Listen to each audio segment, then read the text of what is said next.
So if you want to know who's using your beats, Wavesmatch is the way to go. You can simply search your beats on YouTube, copy the link, go to import, otherwise you can upload your MP3 file, and here we have import from YouTube. So you just paste the link and go import, and it does its job. Now it's searching for the matches online, and here we go, we have 29 matches found for this beat, so let's listen to them. Je suis timide dans l'amour, on décale rendez-vous.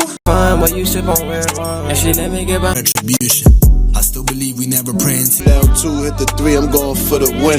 Also get monetization from content on Instagram, TikTok, YouTube and Facebook if creators use your beats in their content on those platforms by using Wavesmatch Content ID feature. Also, if you go to the My Song section, you can look at whatever you've searched for and find all the matches found. You can set the autopilot, you can just click search and look for more stuff and have a clear overview of how your music is going across the web. Also, if you subscribe to Wavesmatch with my link, you get 20% discount on your subscription. So it's time to find your music.